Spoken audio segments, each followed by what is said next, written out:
처음엔 집에서 내조만 잘하라더니 갑자기 맞벌이가 대세라며 등 떠밀던 연봉 2억 남편. 심지어 월 200만 원 버는 제게 생활비를 각출하자더라고요. 요즘 트렌드는 반반이라며 우기는 꼴을 보니 기가 막혀서 말이 안 나왔지만 그럼 돈도 반반, 집안일도 반반하자며 계약서로 못을 박았죠. 그렇게 시작된 팽팽한 신경전 속 갑자기 시모가 거실을 차지하고 있길래 쾌재를 불렀어요. 잘 됐네. 딱 반반 공평하게 우리 친정엄마도 모시고 올게. 그날부터 시작된 지옥의 2대2 동거. 안방을 차지한 우리 엄마와 며느리 눈치 보느라 작은 방에 갇힌 시어머니. 그리고 그 사이에서 쪽잠 자며 피가 마르는 남편. 잘못된 계약서 한 장이 불러온 이 기막히고 아슬아슬한 한 지붕 두 가족 이야기. 과연 그 끝은 어디였을까요? 시작하기 전에 좋아요 버튼 꾹 눌러주세요. 여러분들 하루에 축복이 가득하길 기원합니다. 안녕하세요. 제가 처음 전 남편을 만난 건 20대 후반 계약직으로 들어간 직장에서였어요. 그때 저는 참 자존감도 낮고 뭐 하나 진득하게 해내는 게 없는 우유부단한 성격이었죠. 그런데 남편은 저랑 완전 반대였어요. 회사 최연소 과장 타이틀을 달고 있었는데 회의 때마다 상사 눈치 안 보고 자기 할 말 딱딱하고 일 처리도 얼마나 깔끔한지. 저는 그 모습이 그렇게 멋져 보일 수가 없더라고요. 나한테 없는 저 당당함, 저 강단 있는 모습에 완전히 마음을 뺏겨버린 거죠. 그래서 제가 먼저 좋다고 쫓아다녔어요. 처음엔 저한테 눈길도 안 주더라고요. 당연하죠. 자기는 잘 나가는 정규직 과장이고 저는 언제 잘릴지 모르는 계약직 사원이었으니까요. 하지만 제가 도시락도 싸주고 야근할 때 옆에서 챙겨주며 지극정성을 다하니까 그제야 조금씩 마음을 열더라고요. 나중에 알고 보니까 저를 사랑해서가 아니라 제가 생활력 강하고 내조 잘할 것 같으니까 가성비 좋은 아내감으로 찍은 거였는데 콩깍지가 씌었던 저는 그걸 꿈에도 몰랐죠. 그 사람은 결혼하면서 딱 하나 조건을 걸었어요. 나는 밖에서 일하니까 집안일이랑 내조는 당신이 완벽하게 해줬으면 좋겠어. 현모양처가 꿈이었던 저는 그 말이 프로포즈보다 더 달콤하게 들렸습니다. 그렇게 결혼을 했고 4년 동안은 정말 남편 내조하고 아이 키우는 재미로 살았어요. 남편은 승승장구해서 연봉 2억을 바라보는 차장이 됐고 저는 남편 잘 만나서 집에서 편하게 산다는 소리 듣는 게 제 유일한 자랑거리였죠. 그런데 아이가 유치원에 들어가면서부터 남편이 슬슬 딴소리를 하기 시작하더라고요. 하루는 퇴근하고 와서 넥타이를 풀며 넌지시 말했죠. 여보, 요즘 물가 오르는 거 장난 아닌데?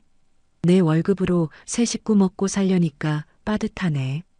당신도 이제 애 유치원 갔으니까 슬슬 일 좀 알아보는 게 어때?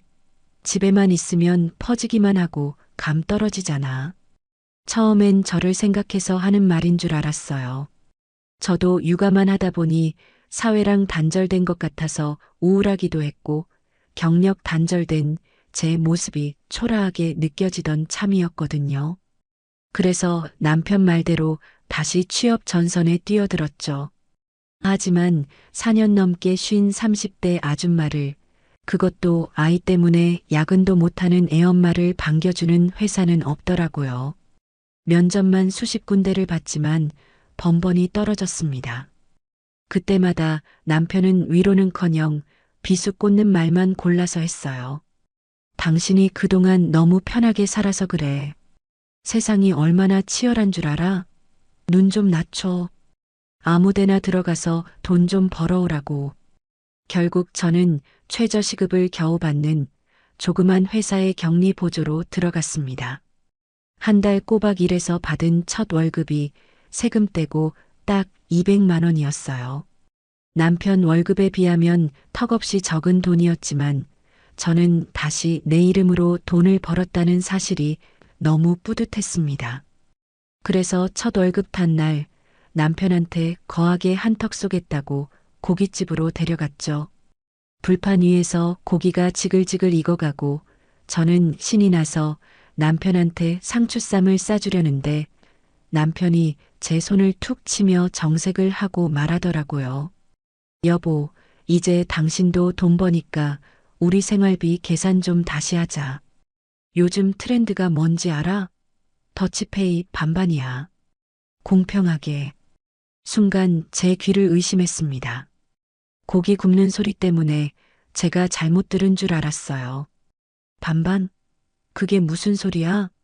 아니, 말 그대로 생활비랑 양육비 딱 반반씩 내자고.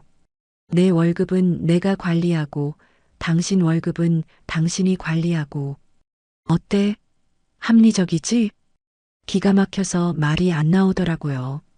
남편 연봉은 2억 가까이 되고 저는 이제 겨우 연봉 2,400만 원인데 이걸 똑같이 반반 내자고요? 제 월급은 남편 용돈 수준도 안 되는데 거기서 생활비 반을 내면 저는 뭐 흙 파먹고 살라는 건가요? 너무 어이가 없어서 따졌죠. 자기야, 지금 제정신이야? 수입 차이가 10배 가까이 나는데 어떻게 똑같이 내? 비율대로 내는 것도 아니고 딱 잘라 반반이라니. 그건 너무 가혹하잖아. 그랬더니 고기 한 점을 입에 쏙 넣으면서 뻔뻔하게 대꾸하는 게 아니겠어요? 그러게 누가 능력 없이 살래? 억울하면 당신도 나만큼 벌던가. 그동안 내가 혼자 벌어서 먹여 살리느라 등골 빠지는 줄 알았어. 이제 당신도 밥값 좀 해야지. 공평한 게 요즘 트렌드라니까? 와, 그 순간 머릿속에서 뭔가 탁 하고 끊어지는 소리가 들리더라고요. 밥값? 내가 그동안 집에서 식모처럼 일하고 애 키운 건 뭘까요? 사람을 무슨 공짜 식모 취급을 하는구나 싶어서 피가 거꾸로 솟았습니다. 그런데 더 화가 나는 건 남편의 그 표정이었어요. 마치 네가 감히 내 말에 토를 달아? 하는 듯한 저를 한참 아래로 깔보는 그 오만방자한 눈빛.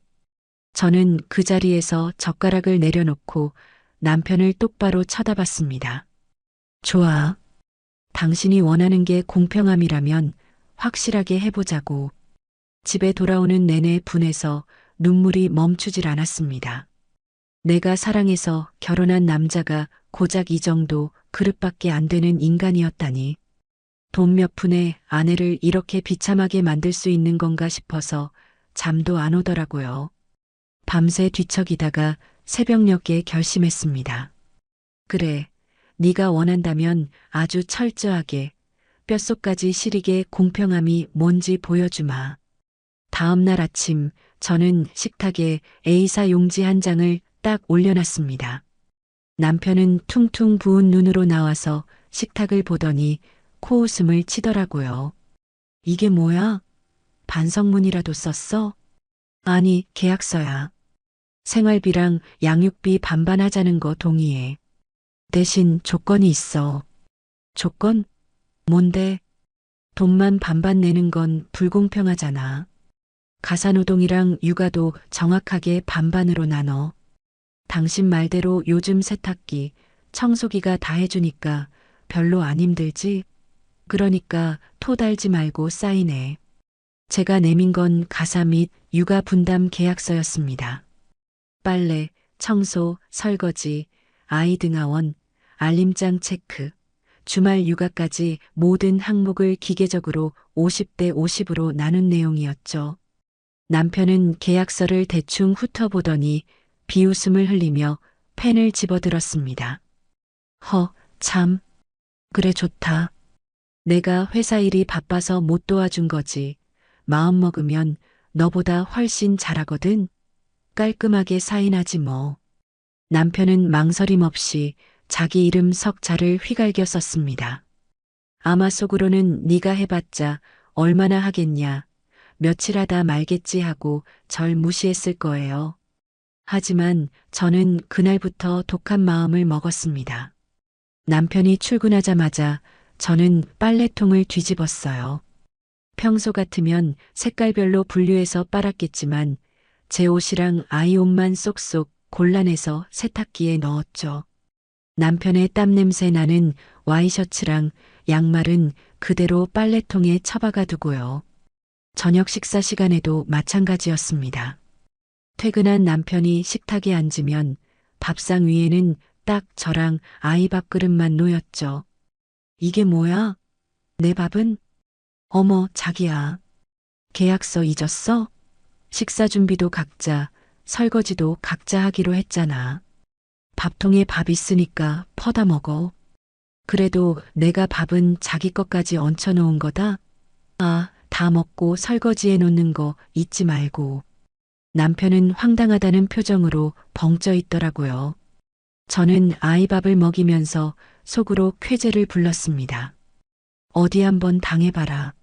집안일이 그렇게 만만한지 밥 한 끼 얻어먹는 게 얼마나 고마운 일인지 뼈저리게 느끼게 해줄 테니까. 남편은 씩씩거리면서 컵라면 하나를 꺼내 오더군요. 그 모습을 보는데 솔직히 통쾌하기도 했지만 한편으론 가슴 한구석이 서늘해졌습니다. 부부가 가족이 어떻게 이렇게까지 바닥을 보이며 살아야 하나 싶어서요. 하지만 마음 약해지면 안 된다고 스스로를 다잡았습니다. 여기서 밀리면 평생 남편의 하녀로 살아야 할 것 같았거든요. 그렇게 팽팽한 신경전이 2주 정도 이어졌을 때였어요.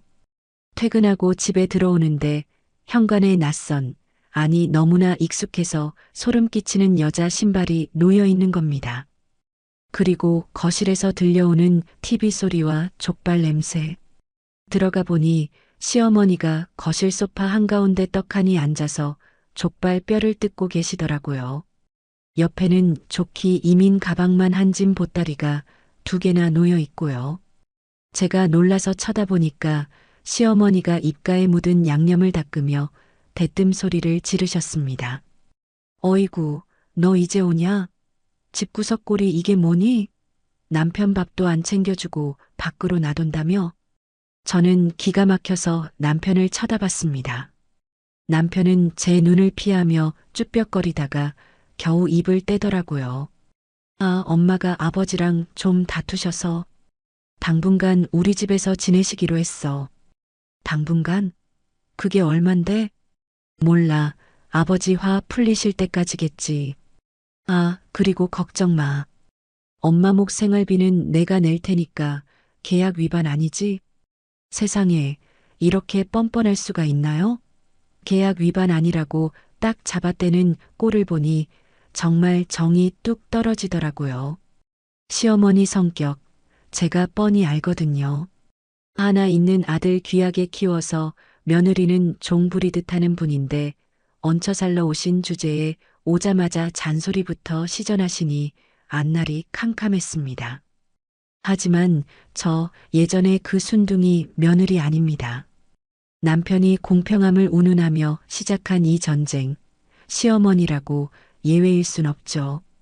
저는 족발뼈가 수북한 테이블을 보며 방긋 웃었습니다. 아, 그래요? 어머님이 당분간 계신다고요? 잘 됐네요. 안 그래도 요즘 집안일 때문에 남편이랑 트러블이 좀 있었는데. 여보, 당신 말대로 돈만 내면 된다는 거지? 뭐, 그렇지. 남편은 찜찜한 표정으로 대답했고, 저는 그 길로 방에 들어가서 바로 전화를 걸었습니다. 바로 지방에서 식당 하시느라 바쁘신 하지만 딸 일이라면 물불 안 가리는 우리 엄마한테요. 엄마, 나야. 서울 좀 올라와야겠어. 시어머니가 집에 오셨는데 나 혼자 감당이 안 돼. 엄마가 와서 좀 도와줘. 전화를 끊고 나오는데 남편과 시어머니가 저를 멍하니 쳐다보더라고요. 저는 남편 얼굴 앞에다 대고 선전포고를 날렸습니다. 당신 말대로 공평하게 해야지. 시어머니 오셨으니까 우리 친정엄마도 오시기로 했어. 이게 공평한 거니까 토 달지 마. 남편 얼굴이 사색이 되는 걸 보니 이제야 뭔가 잘못 돌아가고 있다는 걸 감지한 모양입니다. 하지만 이미 늦었어요. 잘못된 계약서 한 장이 불러온 파국, 그리고 시어머니와 친정엄마의 숨막히는 한판 승부. 과연 이 집구석이 어떻게 돌아갈지 궁금하시죠? 퇴근길 서울역에 도착한 친정엄마를 모시고 집으로 향하는 발걸음은 전쟁터에 나가는 장수보다 더 비장했습니다. 엄마는 제 얼굴을 보자마자 얼굴이 반쪽이 됐다며 혀를 차셨지만 저는 엄마 손을 꼭 잡고 말했죠. 엄마, 나 이제 안 참아. 엄마가 나 좀 도와줘. 엄마는 아무 말 없이 제 손을 꽉 잡아주셨습니다. 그 거친 손의 감촉만으로도 천군만마를 얻은 기분이더라고요. 도어락 비밀번호를 누르고 현관문을 열자 거실에는 여전히 시어머니가 소파에 누워 TV를 보고 계셨고 남편은 그 옆에서 과일을 깎아드리고 있더군요. 두 사람은 현관에 들어선 저와 제 뒤에 서 있는 친정엄마를 보고는 마치 귀신이라도 본 사람 마냥 눈이 휘둥그레졌습니다. 남편은 들고 있던 과도를 떨어뜨릴 뻔했고 시어머니는 벌러덩 누워있던 몸을 스프링처럼 튕겨 일으키시더라고요. 아니, 사돈? 연락도 없이 갑자기 웬일입니까? 시어머니가 당황한 기색을 감추지 못하고 묻자 우리 엄마 보란 듯이 짐 가방을 거실 한복판에 쿵 내려놓으며 웃으셨습니다. 연락은 무슨 내 딸 집에 오는데 허락받고 와야 합니까?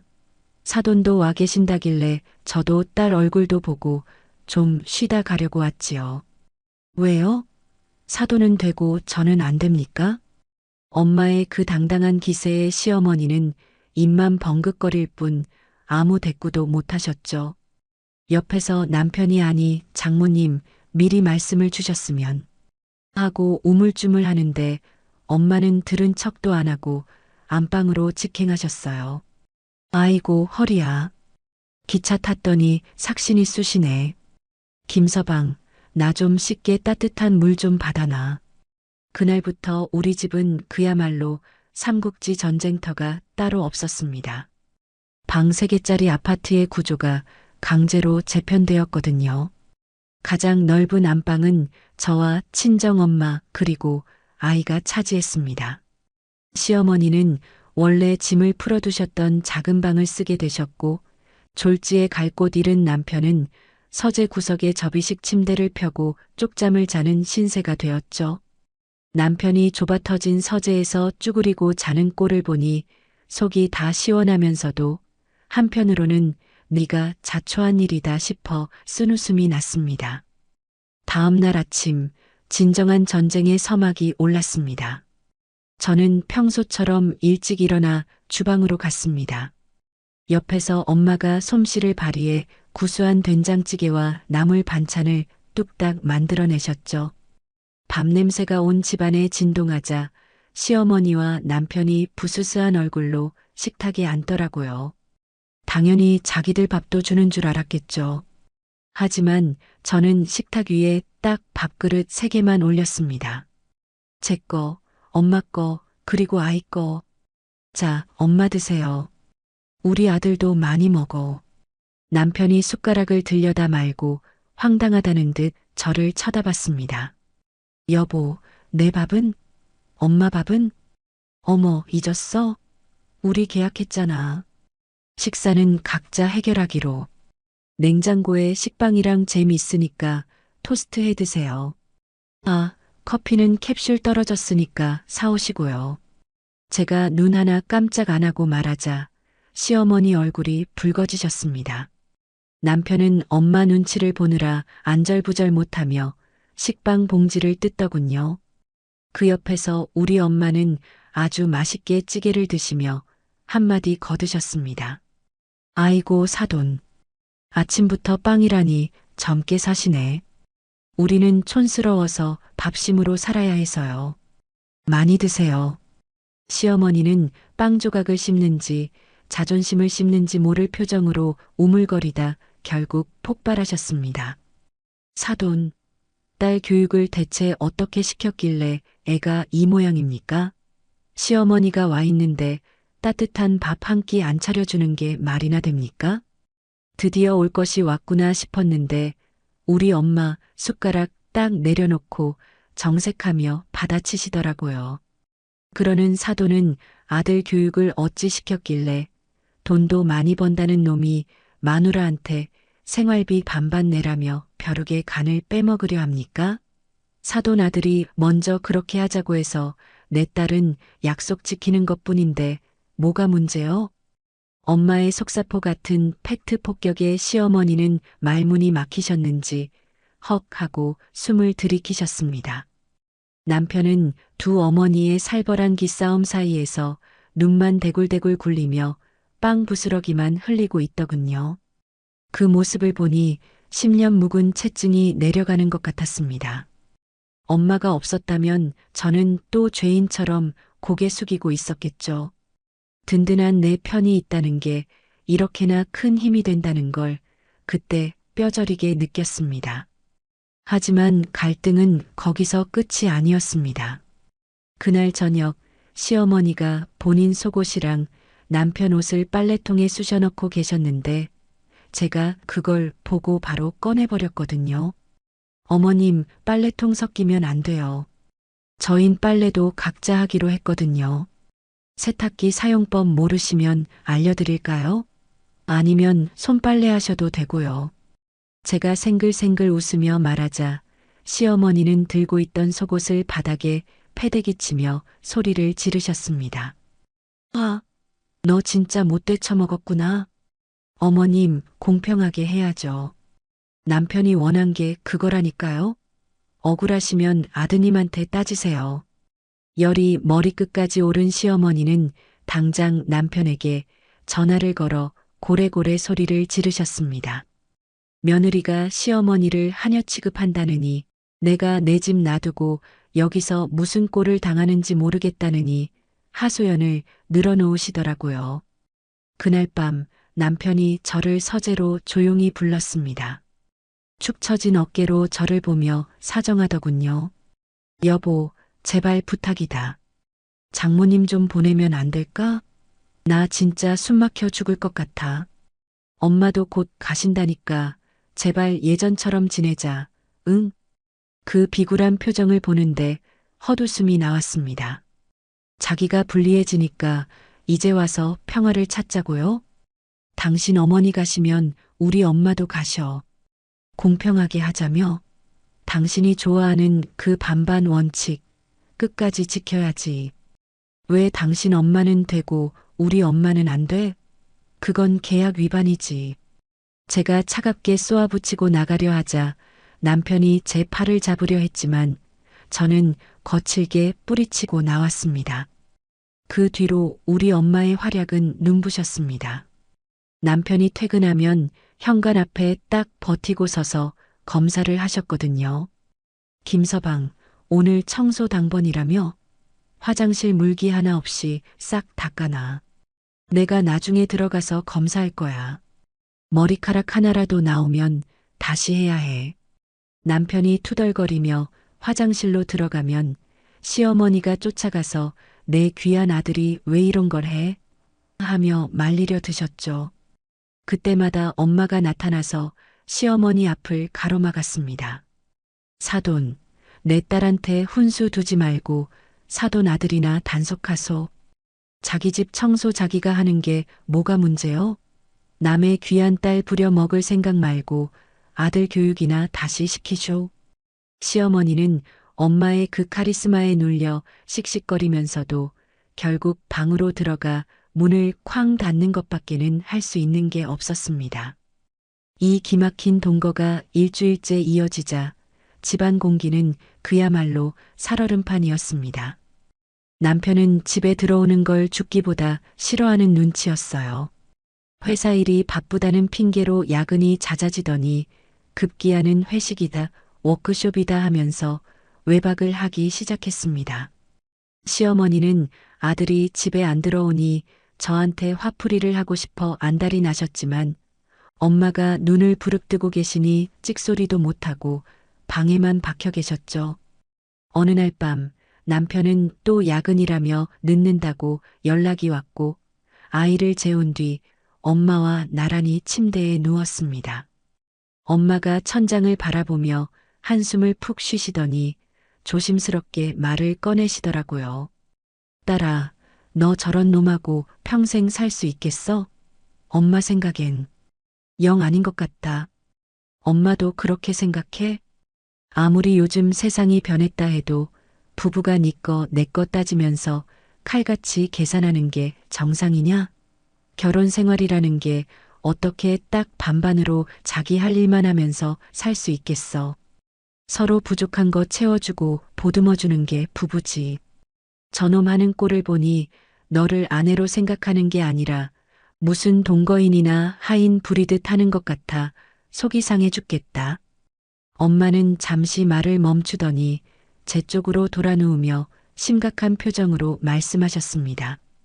그리고 내가 촉이 좀 이상하다. 저놈 눈빛이 영 아니야. 집에 들어오면 폰만 붙들고 있고 화장실 갈 때도 폰을 챙겨가질 않나? 너 혹시 짐작 가는 거 없니? 엄마의 말을 듣는데 가슴이 철렁 내려앉았습니다. 사실 저도 느끼고 있었거든요. 남편이 요즘 들어 부쩍 핸드폰의 잠금 패턴을 복잡하게 바꾸고 전화기를 들고 다니는 모습들을요. 하지만 애써 부정하고 싶었어요. 설마 그래도 아이 아빠인데 아무리 돈 문제로 싸워도 여자가 있을 거라고는 생각하고 싶지 않았거든요. 그냥 우리가 돈 때문에 시댁 문제 때문에 사이가 나빠진 것뿐이라고 믿고 싶었습니다. 아니야, 엄마. 그런 거 없어. 그냥 요즘 회사 일이 많아서 예민해서 그래. 저는 엄마를 안심시키려 했지만 엄마는 제 손을 꼭 잡으며 단호하게 말씀하셨습니다. 아니다. 여자의 촉은 무서운 거야. 특히 엄마 촉은 한 번도 틀린 적 없다. 애기 생각해서라도 마음 단단히 먹어라. 만약에라도 저놈이 딴짓하는 거면 엄마가 가만 안 둔다. 그날 밤 저는 잠을 설쳤습니다. 엄마의 말이 귓가에서 맴돌아서요. 다음날 새벽 남편이 술에 잔뜩 취해 들어와서 서재에 쓰러져 잠들었습니다. 저는 출근 준비를 하다가 서재에서 울리는 진동 소리에 이끌리듯 들어갔어요. 남편은 옷도 못 갈아입고 골아떨어져 있었고 바닥에 떨어진 핸드폰 화면에 불빛이 들어와 있더라고요. 평소 같으면 거들떠보지도 않았을 텐데 어젯밤 엄마의 말이 생각나서 저도 모르게 핸드폰을 집어들었습니다. 잠금 화면에 뜬 알림창. 거기엔 김사원이라는 이름으로 문자가 와 있었습니다. 회사 동료인가 보다 하고 넘기려는데 미리 보기로 뜬 내용이 제 심장을 멈추게 만들었습니다. 자기야, 어제는 너무 짧게 봐서 아쉬웠어. 오늘 해장 꼭 하고 사랑해. 순간 제 눈을 의심했습니다. 김사원? 회사 사람? 그런데 내용이 자기야, 사랑해. 손이 부들부들 떨려서 핸드폰을 놓칠 뻔했습니다. 머릿속이 하얘지면서 아무런 생각도 나지 않았습니다. 다리에 힘이 풀려 그 자리에 주저앉고 말았죠. 이 남자가 나한테 생활비 반반을 강요하고 시어머니를 불러들여 나를 괴롭히던 그 모든 시간 동안 뒤로는 다른 여자와 저런 짓을 하고 있었다는 건가요? 돈 아깝다고 나한테는 커피 한 잔도 아까워하던 인간이 밖에서는 다른 여자랑 시시덕거리고 있었다니. 배신감이라는 단어로는 설명이 안 되는 끔찍한 고통이 밀려왔습니다. 그때 뒤에서 인기척이 느껴져 돌아보니 엄마가 방문 앞에 서서 저를 보고 계셨습니다. 제 손에 들린 핸드폰과 창백해진 제 얼굴을 번갈아 보시던 엄마의 표정이 싸늘하게 굳어졌어요. 내 이럴 줄 알았다. 그놈, 결국 사고 쳤구나. 엄마는 조용히 다가와 제 손에서 핸드폰을 가져가셨습니다. 그리고 화면을 확인하시더니 곤히 자고 있는 남편을 내려다보며 나지막이 하지만 뼈가 시리도록 차가운 목소리로 말씀하셨습니다. 울지 마라. 눈물도 아깝다. 이제부터가 진짜 전쟁이다. 엄마가 저 집 식구들 뼈도 못 추리게 만들어줄 테니까. 엄마의 그 한마디에 억눌러왔던 눈물이 터졌지만 저는 이를 악물고 눈물을 닦았습니다. 그래요. 이제 슬퍼하고 있을 때가 아닙니다. 저 인간의 밑바닥을 본 이상 저도 더 이상 물러설 곳이 없었으니까요. 다음 날 날이 밝자마자 저는 남편 몰래 흥신소를 알아봤습니다. 인터넷을 뒤지고 지인의 지인을 건너 물어물어 가장 확실하게 일 처리를 해준다는 곳을 찾았죠. 상담 실장님과 통화를 하는데 목소리가 떨려서 말이 잘 안 나오더라고요. 비용은 생각보다 훨씬 비쌌습니다. 하지만 돈이 문제인가요? 제 인생이 송두리째 부정당하게 생겼는데요. 저는 결혼 전부터 조금씩 모아왔던 비상금 통장을 털었습니다. 남편이 생활비 반반 타령할 때도 아이 학원비 때문에 전전긍긍할 때도 꾹 참고 아껴뒀던 제 피 같은 돈이었죠. 그 돈을 흥신소 계좌로 이체하는데 손끝이 저릿했습니다. 이 피 같은 돈이 남편의 불륜 뒷조사에 쓰인다는 현실이 너무 비참해서요. 일주일 안에 결과 나올 겁니다. 기다려보세요. 그 일주일이 저에게는 1년 같았습니다. 남편은 여전히 뻔뻔하게 회사 핑계를 대며 늦게 들어왔고 들어와서도 피곤하다며 씻지도 않고 잠들기 일쑤였죠. 저는 그런 남편의 등을 보며 밤마다 속으로 칼을 갈았습니다. 웃어둬라. 지금 실컷 즐겨둬라. 내 세상이 무너지는 건 한순간일 테니까. 그리고 드디어 흥신소에서 연락이 왔습니다. 자료 확보했습니다. 매일 확인하세요. 문자를 받는 순간 심장이 쿵 하고 내려앉더군요. 막상 판도라의 상자를 열려니 겁이 덜컥 났습니다. 혹시나 내가 오해한 거면 어떡하지? 아니, 차라리 오해였으면 좋겠다. 하지만 떨리는 손으로 클릭한 메일함 속에는 제 마지막 희망마저 산산이 조각내는 끔찍한 진실들이 담겨 있었습니다. 사진 속 남편은 제가 알던 그 무뚝뚝하고 계산적인 남자가 아니었습니다. 젊고 예쁜 여자와 팔짱을 끼고 거리를 활보하며 입이 귀에 걸리도록 환하게 웃고 있더군요. 여자는 딱 봐도 20대 후반, 앳된 얼굴의 신입사원 같았습니다. 두 사람은 마치 갓 연애를 시작한 대학생 커플처럼 다정해 보였어요.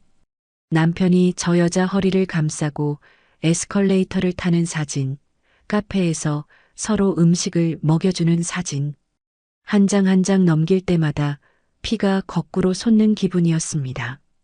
그런데 진짜 충격은 그 뒤에 첨부된 카드 사용 내역서와 통화 기록에 있었습니다. 흥신소 실장님이 남편의 과거 행적까지 샅샅이 뒤져서 엑셀 파일로 정리해 줬는데 그 날짜들을 가만히 들여다보다가 저는 소름이 끼치고 말았습니다.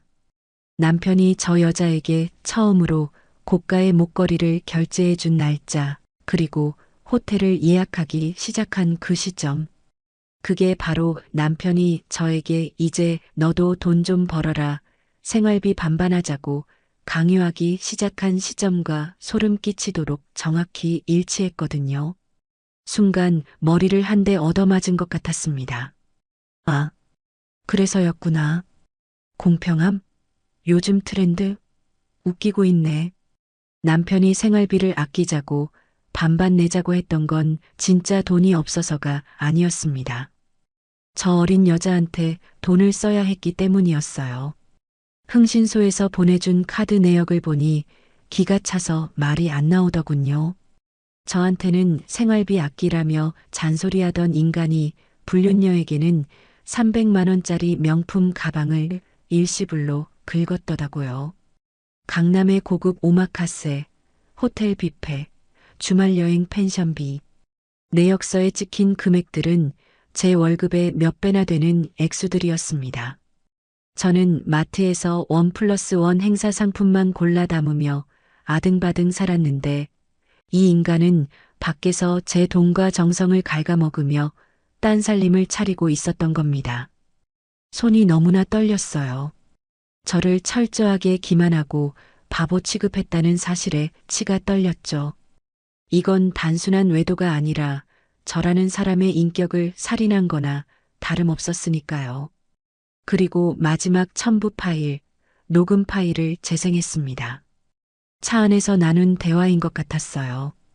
여자의 애교 섞인 목소리가 흘러나왔습니다. 자기야, 와이프랑은 언제 정리할 거야? 나 기다리다 늙어 죽겠다. 아이고, 우리 예쁜이 조금만 기다려. 지금 타이밍 보고 있어. 안 그래도 정 떨어지게 만들어서 제 발로 나가게 하려고 작업 중이야. 생활비도 안 주고 괴롭히고 있거든. 독한 여자라 잘 안 떨어지긴 하는데 곧 지쳐서 나가 떨어질 거야. 진짜? 혹시 와이프 사랑해서 못 놔주겠는 건 아니지? 사랑은 무슨. 그냥 일 잘하고 말 잘 들으니까 데리고 산 거지. 그리고 이제 같이 다니면 창피해.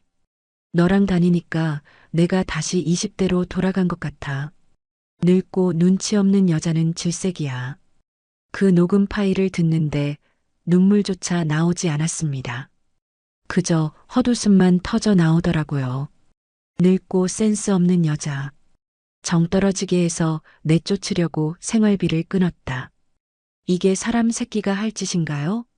저는 그 자리에 주저앉아 한참을 멍하니 허공만 바라봤습니다. 내가 저런 쓰레기를 믿고 내 인생을 걸었구나. 내 청춘, 내 사랑, 내 헌신이 고작 저런 취급을 당하고 있었구나. 하지만 슬픔은 잠시였습니다. 가슴 깊은 곳에서 뜨거운 불덩이가 치밀어 오르더군요. 저는 당장 안방으로 달려가 친정 엄마에게 핸드폰을 내밀었습니다. 엄마, 이것 좀 봐. 엄마는 사진과 동영상을 하나하나 확인하시더니 얼굴이 흑빛이 되셨습니다. 그리고 녹음 파일까지 다 듣고 나서는 부들부들 떨며 벌떡 일어나시더군요. 이 천하의 썩을 놈. 내 이놈을 오늘 아주 죽여버려야겠다. 어디 감히 내 딸을 두고 딴짓거리를 해? 확 배를 따버릴까? 엄마는 당장이라도 주방으로 달려가 뭐라도 들 기세였습니다. 내 이럴 줄 알았다며 고래고래 소리를 지르시는데 저는 오히려 차분해지더라고요. 지금 가서 머리채 잡고 싸워봤자 시어머니까지 합세해서 진흙탕 싸움만 될 게 뻔했습니다. 저는 엄마를 뒤에서 꼭 껴안으며 말렸습니다. 엄마, 진정해. 제발 진정해. 지금 가서 난리치면 우리만 손해야. 더 확실하게 보내버려야지. 이렇게 끝내긴 내가 너무 억울하잖아. 그럼 어떡해. 저 꼴을 보고 어떻게 참아. 내가 다 계획이 있어. 가장 비참하고 가장 쪽팔리게 다시는 고개도 못 들고 다니게 만들어줄 거야. 그러니까 엄마 조금만 참자. 오늘 저녁에 다 같이 모여서 얘기하자고 할 거야. 그때 터뜨릴 거야. 시어머니 보는 앞에서. 엄마는 씩씩거리는 숨을 몰아쉬면서도 제 눈빛을 보더니 이내 고개를 끄덕이셨습니다. 엄마의 눈에도 도끼가 서려 있었죠. 그날 저녁은 폭풍 전야처럼 고요했습니다. 저는 아무렇지 않은 척 남편에게 문자를 보냈습니다. 오늘 저녁에 일찍 들어와. 어머님 문제랑 계약서 문제 다시 의논 좀 해. 남편은 바로 알았어. 금방 갈게. 라고 답장을 보내오더군요. 아마 속으로는 드디어 이 여자가 항복하려나 보다 하고 쾌재를 불렀겠죠. 저녁 8시 거실에 온 가족이 모였습니다.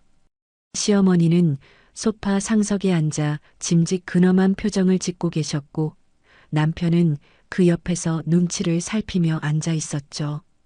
친정엄마는 제 옆에 앉아 팔짱을 낀 채 남편을 잡아먹을 듯이 노려보고 계셨고요. 남편이 먼저 어색한 침묵을 깼습니다. 자, 다들 모이셨으니까 제가 먼저 말씀드릴게요. 솔직히 지난 몇 주 동안 우리 너무 힘들었잖아요. 집안 꼴이 이게 뭡니까? 서로 감정만 상하고. 저도 생각 많이 해봤는데 이제 그만합시다. 남편은 마치 큰 결심이라도 한 듯 비장한 표정으로 저를 바라봤습니다. 여보, 계약서 찢어버리자. 생활비 반반하는 거 없던 일로 할게. 당신이 힘들다니까 내가 양보할게. 다시 예전처럼 당신이 살림 맡고 내가 생활비 낼게. 대신 장모님은 이제 내려가셨으면 좋겠어. 우리끼리 잘 해결할 수 있잖아. 아주 청산유수였습니다. 자기가 양보하는 척, 가정을 위해 희생하는 척하는 꼴이 정말 가관이더군요. 옆에서 시어머니가 기다렸다는 듯 거들었습니다.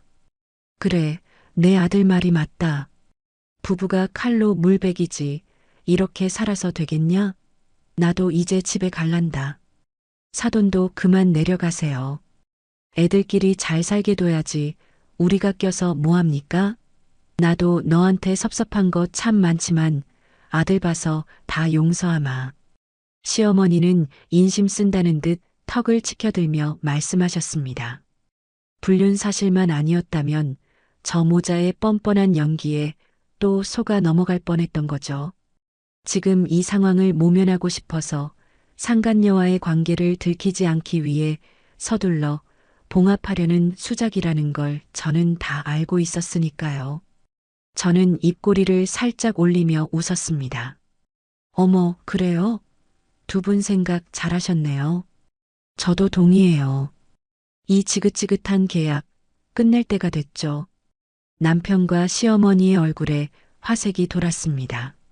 남편은 안도의 한숨을 내쉬며 역시 당신이 말이 통할 줄 알았어라며 웃더군요. 하지만 제 말은 아직 끝나지 않았습니다. 그런데 여보, 계약서 찍기 전에 우리 확인할 게 하나 있어. 이거 보고 나서 결정하자. 확인? 뭘? 남편이 의아한 표정을 짓는 순간 저는 핸드폰을 거실 TV에 연결했습니다. 미러링 기능이 켜지면서 제 핸드폰 화면이 65인치 대형 TV 화면에 꽉 찼어요. 저는 떨리는 손을 감추며 갤러리 앱을 눌렀습니다. 자, 이게 당신이 말한 가정을 위한 노력인가 봐? 첫 번째 사진이 화면에 뜨는 순간 거실에는 찬물을 끼얹은 듯한 정적이 흘렀습니다. 대낮에 모텔 입구.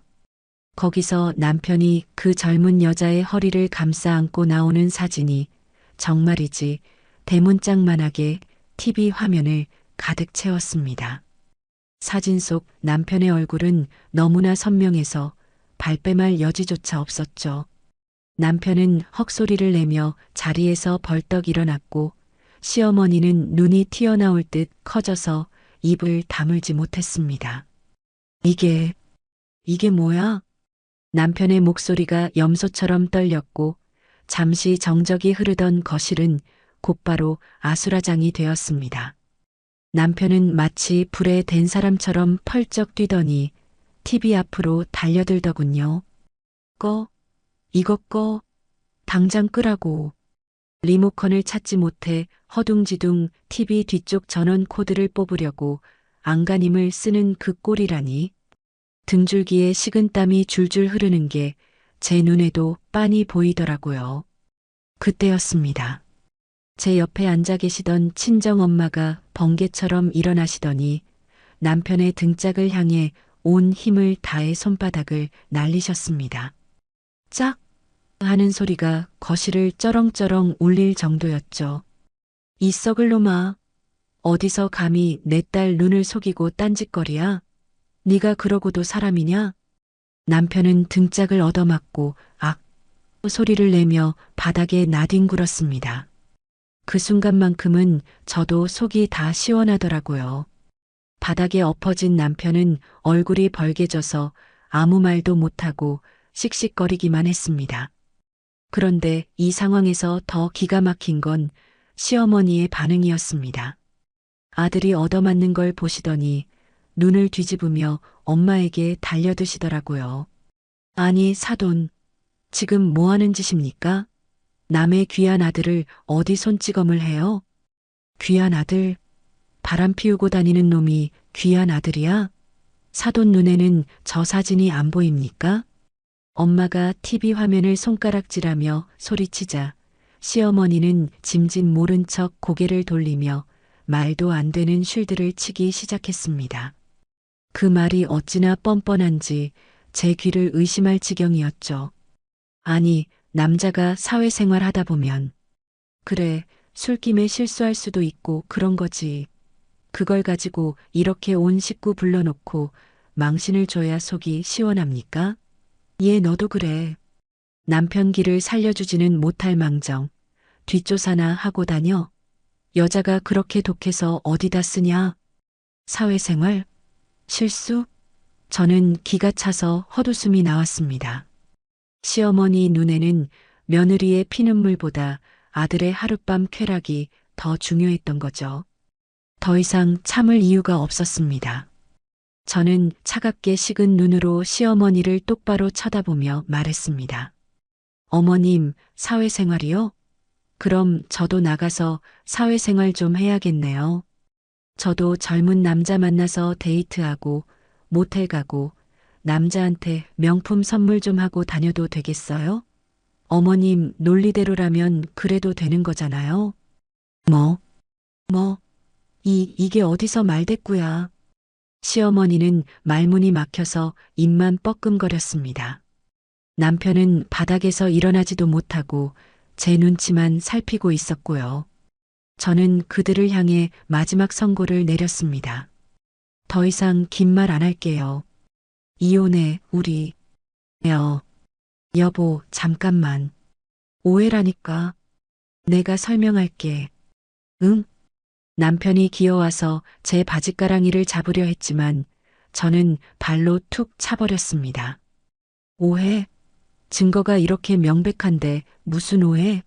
상간녀 소송 걸 거야. 니네 회사에도 알릴 거고 위자료 청구할 거야. 그리고 재산 분할 아주 확실하게 할 거야.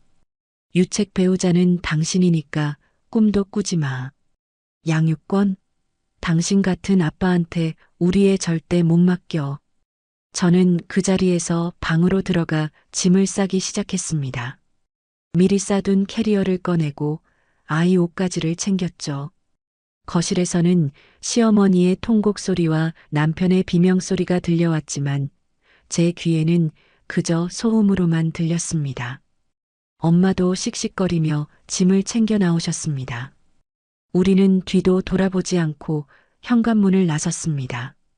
엘리베이터 문이 닫히는 순간 남편이 현관문을 열고 뛰쳐나오며 여보, 장모님 하고 불렀지만 문은 매정하게 닫혔습니다. 그렇게 저는 제 발로 그 지옥 같은 집구석을 걸어 나왔습니다. 차가운 밤 공기가 얼굴에 닿는데 슬프기는커녕 가슴이 뻥 뚫리는 것 같더라고요. 드디어 해방이구나.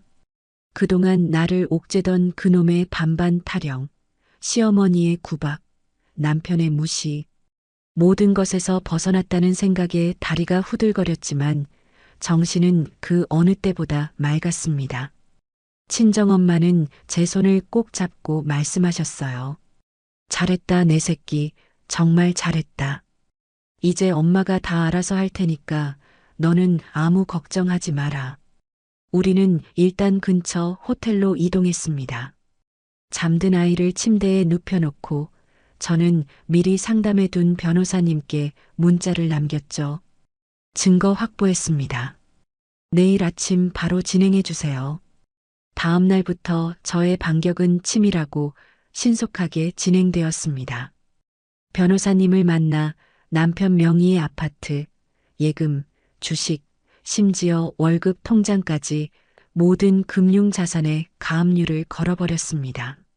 남편이 돈을 빼돌리지 못하도록 손발을 묶어버린 거죠. 그리고 상간녀에게도 위자료 청구 소송을 제기했습니다. 소장을 받은 상간녀의 표정이 어땠을지 상상만 해도 통쾌하더군요. 하지만 법적인 처벌만으로는 부족했습니다. 그 인간에게 사회적 매장이란 게 뭔지 보여주고 싶었거든요. 저는 남편 회사의 익명 게시판, 일명 블라인드 앱을 켰습니다. 그리고 아주 교묘하게 하지만 알 사람은 다 알 수 있게 글을 올렸죠. 대기업 다니는 남편이 생활비 반반하자고 하면서 뒤로는 신임 여직원한테 명품백 사주고 모텔 드나드는 거 어떻게 생각하세요? 글에는 남편의 부서, 직급, 그리고 상간녀의 이니셜까지 살짝 흘렸습니다. 물론 명예훼손에 걸리지 않도록 수위를 조절하는 치밀함도 잊지 않았고요. 반응은 폭발적이었습니다. 순식간에 조회수가 올라가고 댓글이 수백 개가 달렸습니다. 와, 쓰레기네. 신상 털어라. 저런 놈이랑 어떻게 사냐? 회사 내에서도 소문은 삽시간에 퍼졌을 겁니다. 남편의 평판이 바닥을 치는 건 시간 문제였죠. 며칠 뒤 남편에게서 전화가 빗발쳤습니다. 차단했지만 다른 번호로 계속 걸려오더군요. 한번 받아봤더니 남편 목소리가 다급하기 짝이 없었습니다. 아, 너 미쳤어? 회사 게시판에 글 쓴 거 너지? 당장 내려. 나 회사 잘리면 네가 책임질 거야? 어머, 누구신지? 내가 쓴 거라는 증거 있어? 그리고 회사 잘리면 나야 좋지. 퇴직금 압류하면 되니까. 저는 차갑게 비웃어주고 전화를 끊어버렸습니다. 이제 제게 남편은 그저 돈을 받아내야 할 채무자일 뿐 아무런 감정도 남아있지 않았으니까요. 모든 법적 절차를 마친 뒤 저는 엄마와 함께 고향으로 내려갔습니다. 서울에서의 짐을 정리하고 엄마가 계신 지방 소도시로 내려가는 길. 운전대를 잡은 엄마가 룸미러로 뒷좌석에 앉은 저와 아이를 보며 흐뭇하게 웃으시더군요. 딸아, 너무 상심하지 마라. 원래 인생이라는 게 똥차가 가고 나면 벤츠가 오는 법이다. 너는 이제 똥차 깨끗하게 폐차시켰으니까 앞으로 꽃길만 걸으면 돼. 엄마는 참, 무슨 벤츠야. 나 이제 이혼녀의 애 딸린 경단녀인데. 당장 먹고 살 걱정부터 해야지. 가게 가서 서빙이라도 도울게. 알바비나 좀 넉넉히 줘. 제가 씁쓸하게 웃자 엄마는 콧방귀를 뀌셨습니다. 너 네 친정 재산이 얼마나 있는지 모르지? 엄마의 뜬금없는 질문에 저는 눈을 동그랗게 떴습니다. 재산? 그냥 뭐. 장사 잘 되니까 먹고 살 만한 정도 아니야? 우리 집 빚은 없잖아. 사실 저는 부모님 가게가 지역 맛집이라 손님이 끊이지 않는다는 건 알고 있었지만 그 수익이 정확히 얼만지 어디에 쓰이는지는 전혀 몰랐습니다. 부모님이 워낙 검소하셔서 낡은 트럭 타고 다니시고 옷도 시장에서 사 입으셨거든요. 그런데 엄마가 잠시 뜸을 들이시더니 놀라운 이야기를 꺼내셨습니다. 너 어릴 때부터 돈 귀한 줄 알고 크라고 일부러 말 안 했다. 그리고 내 남편 놈 처음 봤을 때부터 돈 냄새 맡고 덤비는 놈 같아서 더더욱 입 다물고 있었지. 사실 지금 가게 있는 그 3층 건물 우리 거다. 옆에 주차장 부지도 엄마 명이고. 엄마의 말에 뒤통수를 맞은 듯 멍해졌습니다. 남편은 우리 집이 그냥 시골에서 밥집이나 하는 줄 알고 무시했는데 사실은 자기 연봉을 한 달 월세로 받는 알부자 집안이었다니. 부모님의 철저한 연기에 저조차도 깜빡 속고 살았던 겁니다. 이 사실을 알면 남편이 얼마나 땅을 치고 후회할지 상상하니 헛웃음이 터져 나오더군요. 엄마, 진짜야? 건물주였어? 그럼 가짜냐? 그러니까 돈 걱정은 하덜덜 말아라. 안 그래도 엄마가 이제 나이도 들고 힘에 부쳐서 가게를 넘길까 했는데 마침 잘 됐다. 네가 맡아서 해볼래? 엄마의 제안은 뜻밖이었습니다. 가게를 물려받으라고요? 물론 엄마 가게가 대박집인 건 알았지만 제가 감히 그 큰 가게를 운영할 수 있을지 겁이 났습니다. 저는 요리도 잘 못하고 경영은 해본 적도 없으니까요. 에이, 엄마. 내가 어떻게 해? 나 할 줄 아는 거 아무것도 없어. 기껏해야 격리 보조나 하던 사람인데. 할 줄 아는 게 왜 없어? 너 꼼꼼하고 야무지잖아. 그리고 요즘은 맛도 맛이지만 감각이 중요해. 엄마가 맛은 잡아줄 테니까 너는 젊은 감각으로 운영을 해봐. 요즘 애들 좋아하는 마케팅도 하고 밀키트 같은 것도 만들어 보고 너라면 충분히 할 수 있다. 엄마 믿어라. 엄마의 확신에 찬 눈빛을 보니 가슴 깊은 곳에서 뜨거운 무언가가 올라왔습니다. 그동안 남편에게 무시당하고 자존감이 바닥까지 떨어져서 나는 아무것도 못하는 사람이라고 생각했었는데 엄마는 저를 믿어주고 계셨던 겁니다. 제 안에 숨겨진 가능성을 알아봐주는 유일한 사람. 눈물이 핑 돌았어요. 그래. 한번 해볼게. 나도 이제 내 이름으로 당당하게 살고 싶어. 누구 아내, 누구 며느리 말고 그냥 나 자신으로 성공해보고 싶어. 그래야지. 그게 내 딸이지. 이제부터 네가 사장님이다. 그 썩을 놈한테 보란 듯이 성공해서 떵떵거리고 살아봐라. 엄마는 호탕하게 웃으시며 엑셀을 밟으셨습니다. 차창 밖으로 스쳐 지나가는 풍경들이 어쩐지 다르게 보였습니다. 어제까지만 해도 칙칙한 회색빛이었던 세상이 이제는 희망찬 총천 연색으로 빛나는 것 같았죠. 남편과의 이혼은 끝이 아니라 제 인생의 화려한 이막을 여는 시작이었습니다.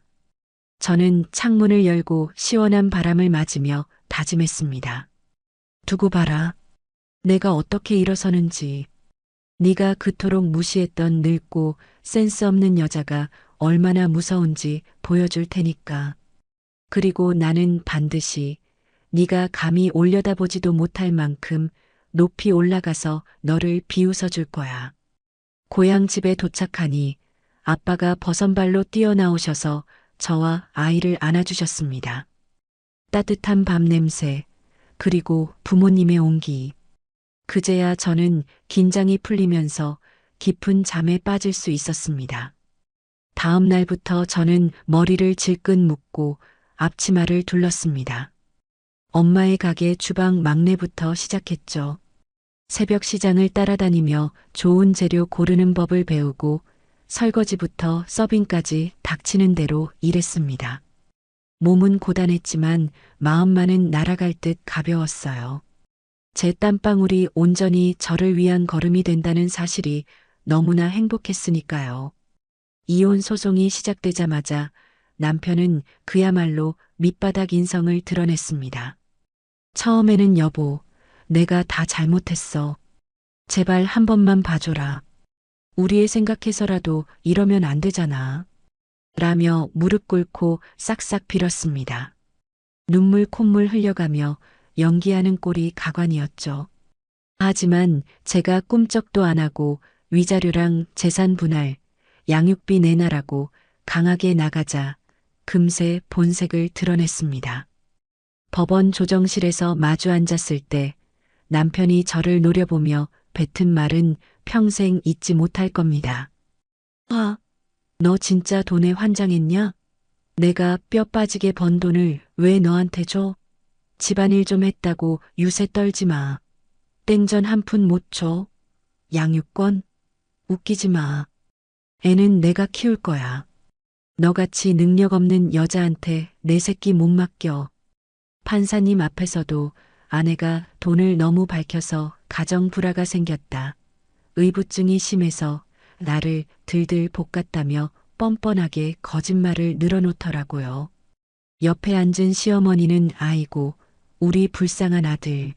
저 여우 같은 년한테 홀려서 인생 망쳤네. 하며 아이고, 아이고 곡소리를 내셨고요. 정말이지 저 모자의 뻔뻔함에는 혀를 내두를 지경이었습니다. 하지만 우리에겐 뭐가 있었죠? 네, 흥신소 실장님이 영혼을 갈아 넣어 만든 아주 빼도 박도 못할 증거 자료들이 산더미처럼 쌓여 있었죠. 변호사님이 침착하게 증거들을 하나씩 꺼내기 시작했습니다. 첫 번째로 남편과 상간녀가 모텔 로비에서 껴안고 있는 고화질 사진이 법정 스크린에 띄워졌습니다. 판사님이 안경을 고쳤으며 사진을 유심히 보셨고 남편은 얼굴이 홍당무처럼 빨개져서 고개를 푹 숙였죠. 이어서 두 번째 증거, 카드 내역서가 공개되었습니다. 명품 가방 결제 내역, 고급 호텔 스위트룸 예약 내역, 그리고 저한테는 생활비 반반 타령하며 아끼라고 잔소리하던 그 시점에 상간녀에게 수백만 원을 펑펑 써댄 내역들이 줄줄이 나왔습니다. 마지막 결정타는 바로 그 녹음 파일이었습니다. 와이프랑 곧 정리할 거야. 늙고 센스 없는 여자야. 정 떨어지게 해서 내쫓으려고 생활비 끊었어. 법정 안에 남편의 목소리가 쩌렁쩌렁 울려 퍼지자 방청석에 앉아있던 사람들조차 어머, 저런 쓰레기가 다 있어? 하며 수군거렸습니다. 판사님도 기가 차다는 듯 헛웃음을 지으시더군요. 결과는 뭐 보나 마나 저의 완승이었습니다. 재판부는 남편을 유책 배우자로 인정했고 위자료 5천만 원의 재산 분할 50%, 그리고 양육권까지 모두 저에게 주라는 판결을 내렸습니다. 남편이 그토록 아끼던 아파트와 예금, 주식이 반으로 뚝 잘려나가는 순간이었죠. 판결문을 받아든 남편은 망연자실해서 법정 바닥에 주저앉아 버렸습니다. 그 옆에서 시어머니가 아이고, 불쌍한 내 아들. 판사 양반, 이게 말이 됩니까? 하며 난동을 부리시다가 법정 경위들에게 끌려나가는 꼴을 보는데 어찌나 통쾌하던지요. 저는 승리의 미소를 지으며 법원을 걸어 나왔습니다. 친정엄마가 고생했다. 내 딸. 이제 진짜 끝이다. 라고 안아주셨을 때 참고 참았던 눈물이 터져 나왔습니다. 슬퍼서가 아니라 너무나 후련하고 벅차서 흘린 기쁨의 눈물이었죠. 소송이 끝나고 들려오는 소식은 더 가관이었습니다. 남편은 이혼하고 상간녀랑 재혼해서 새 출발하겠다고 큰 소리 뻥뻥 쳤다는데 그 상간녀가 남편이 빈털터리가 된 걸 알자마자 뒤도 안 돌아보고 도망갔다는 겁니다. 오빠, 돈도 없으면서 무슨 재혼이야? 난 능력 없는 남자는 딱 질색이야. 라며 잠적해버렸다나 뭐라나. 남편은 회사에서도 불륜 사실이 소문나서 한직으로 좌천되고 동료들 사이에서 불륜남, 생활비 반반남이라는 꼬리표가 붙어 왕따가 되었다고 하더군요. 인과응보, 사필귀정, 옛말 틀린 거 하나 없다더니 남의 눈에 피눈물 흘리게 한 대가를 톡톡히 치르고 있는 셈이죠. 그렇게 2년이란 시간이 흘렀습니다. 그 시간은 저를 완전히 다른 사람으로 만들어 놓았습니다. 엄마의 손맛을 전수받아 요리 실력도 일취월장했고 무엇보다 과거 회사 경험을 살려 주먹구구식이었던 가게 운영 시스템을 싹 뜯어고쳤습니다. 매출 장부를 엑셀로 정리하고 재고 관리를 체계화해서 줄줄 새는 돈을 막았죠. 그리고 젊은 감각을 더해 가게 인테리어를 세련되게 바꾸고 SNS 마케팅을 시작했습니다. 엄마, 우리 가게 마시면 무조건 통해. 요즘 사람들은 맛도 중요하지만 분위기랑 편리함도 중요하게 생각해. 저는 과감하게 투자를 제안했습니다. 부모님은 처음엔 반신반의하셨지만 제 열정을 믿고 지지해 주셨습니다. 가장 대박을 터뜨린 건 바로 밀키트 사업이었습니다. 코로나 시기를 겪으면서 사람들이 집에서 간편하게 맛집 음식을 즐기고 싶어 한다는 점을 공략했죠. 엄마의 비법 양념을 활용해 누구나 쉽게 조리할 수 있는 밀키트를 개발했어요. 시제품을 만들어 주변에 돌려보고 수십 번의 시행착오 끝에 완벽한 레시피를 완성했습니다. 그리고 온라인 스토어를 개설해 판매를 시작했죠. 반응은 폭발적이었습니다. 출시되자마자 주문이 폭주하기 시작했고 입소문을 타고 전국 각지에서 택배 주문이 밀려들었어요. 가게 앞에는 오픈 전부터 손님들이 길게 줄을 서는 진풍경이 벌어졌고 택배 물량을 맞추느라 밤새 포장 작업을 해야 할 정도였습니다. 지역 맛집을 넘어 전국구 핫플로 등극한 거죠. 어느 날 통장 정리를 하다가 저는 쏘스라치게 놀랐습니다. 한 달 순수익이 전 남편이 그토록 자랑하던 연봉을 가볍게 넘어서 있었거든요. 그것도 세금 다 떼고 직원 월급 다 주고 남은 돈이요. 순간 온몸에 전율이 흘렀습니다. 남편한테 무시당하던 제가 이제는 그 사람 연봉을 한 달에 벌어들이는 CEO가 된 겁니다. 금융 치료라는 게 이런 거구나 실감했죠. 저는 그 돈으로 부모님께 최고급 안마의자를 선물해드리고 아이와 함께 해외여행도 다녀왔어요. 그리고 제 자신을 위해 처음으로 명품 가방도 하나 샀습니다. 남편이 상간녀에게 사줬던 것보다 훨씬 더 비싸고 좋은 걸로요.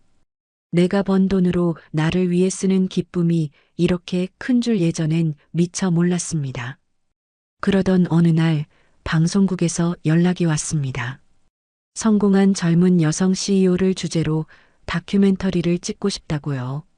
처음엔 부담스러워서 거절하려 했지만 엄마가 나가라. 나가서 네가 얼마나 잘 살고 있는지 세상에 보란 듯이 자랑해라. 그래야 그 썩을 놈 배가 더 아프지. 라며 등을 떠미셨습니다. 그래서 저는 가장 멋진 정장을 차려입고 카메라 앞에 섰습니다. 화려한 조명을 받으며 제 성공 스토리를 이야기하는데 문득 지난 날들이 주마등처럼 스쳐 지나가더라고요.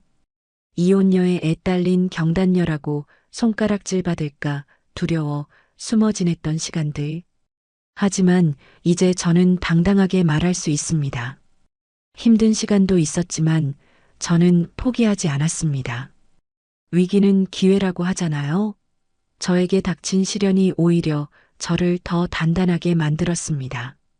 지금 힘드신 분들 절대 기죽지 마세요. 당신의 인생은 이제부터 시작입니다. 저를 보세요. 아무것도 없던 저도 해냈습니다. 방송이 나가고 난 뒤 반응은 뜨거웠습니다. 멋있다. 롤 모델 삼고 싶다. 사장님 보면서 힘내요라는 응원 댓글이 쏟아졌죠. 그런데 며칠 뒤 모르는 번호로 문자가 한 통 왔습니다. 여보, 방송 봤어. 당신 정말 멋있더라. 그동안 내가 미안했어. 우리 다시 시작하면 안 될까? 애 생각해서라도. 나 지금 많이 힘들어. 한 번만 기회를 줘. 전 남편이었습니다. 아마 방송 보고 배가 아파서 뒤집어졌거나 제 성공에 숟가락 얹고 싶어서 안달이 난 모양이더군요. 그 문자를 보는데 화가 나기는커녕 웃음밖에 안 나왔습니다. 얼마나 찌질하고 못난 인간인지 다시 한번 확인 사살당한 기분이랄까요? 저는 1초의 망설임도 없이 답장을 보냈습니다. 어디서 개가 짖나?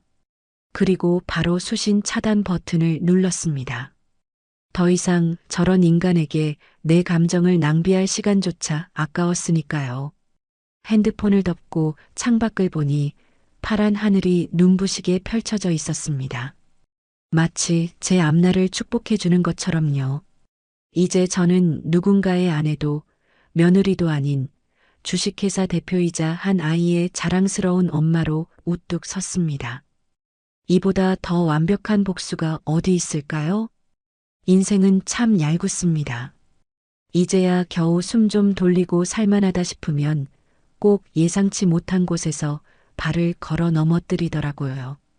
방송 출연 이후 제 사업은 날개를 단 듯 승승장구했습니다. 밀키트 주문량은 연일 신기록을 경신했고 가맹점 문의가 빗발쳐서 눈코 뜰 새 없이 바쁜 나날을 보내고 있었죠. 통장에 쌓이는 잔고를 보며 이제 우리 아이한테 남부럽지 않은 것 다 해줄 수 있겠다 싶어 안도하던 찰나였습니다. 어느 날 가게로 등기 우편 하나가 날아들었습니다. 법원에서 온 서류였죠. 봉투를 뜯어보니 양육권 변경 심판 청구서라는 낯설고도 섬뜩한 글자가 제 눈을 찔렀습니다. 내용을 읽어 내려가던 저는 기가 막혀서 말이 안 나왔습니다. 자신이 아이를 키울 경제적 능력이 충분하고 아이가 엄마보다 아빠를 더 원한다는 말도 안 되는 거짓말들이 적혀 있었으니까요. 양육비 주기 싫어서 꼼수 부리던 인간이 이제 와서 아이를 키우겠다고요? 변호사님께 급히 연락해서 알아보니 기가 막힌 사정이 있더군요. 전 남편 회사에서 권고사직 당했다고 합니다. 제가 블라인드에 올린 글이 시발점이 되어 회사 내에서 불륜남, 파렴치한으로 낙인 찍혔고 중요한 프로젝트에서 줄줄이 배제되다가 결국 제 발로 나갈 수밖에 없게 된 거죠. 거기에 위자료 준다고 대출받고 상간녀한테 쓴 카드값 메우느라 빚 독촉에 시달리고 있었던 겁니다. 그런 와중에 제가 방송에 나와서 성공한 CEO로 잘 나가는 꼴을 보니 눈이 뒤집혔겠죠. 아이를 데려오면 양육비를 안 줘도 되는 건 물론이고 오히려 저한테 양육비를 뜯어낼 수 있다고 계산기를 두드린 겁니다. 아이를 사랑해서가 아니라 아이를 돈벌이 수단으로 이용하려는 그 추악한 속내에 치가 떨렸습니다. 미친놈. 애가 물건이야? 필요할 때 가져다 쓰게. 하지만 불행은 혼자 오지 않는다고 했던가요? 전 남편의 소송에 대응하느라 정신이 없던 그때 밀키트 공장 직원에게 다급한 전화가 걸려왔습니다. 대표님, 큰일 났습니다. 구청 위생과에서 단속이 나왔는데 식중독 신고가 들어왔대요. 네, 식중독이라뇨? 우리는 당일 배송 원칙이라 그럴 리가 없는데요. 저도 모르겠어요. 손님이 저희 음식 먹고 배탈이 나서 응급실 갔다고 민원을 넣었답니다. 지금 기자들이 가게 앞에 와서 진을 치고 있어요. 눈앞이 캄캄해졌습니다. 식품 사업에서 위생 논란은 사형 선고나 다름없거든요. 부랴부랴 1호점으로 달려가 보니 상황은 생각보다 훨씬 심각했습니다. 이미 인터넷 지역 맘카페와 SNS에는 요즘 핫한 그 밀키트 업체, 위생 상태 최악이라네요. 돈독 올라서 재료 재탕한다더라 같은 악성 게시글들이 도배가 되어 있었습니다. 그런데 그 글들의 내용이 어딘가 이상했습니다.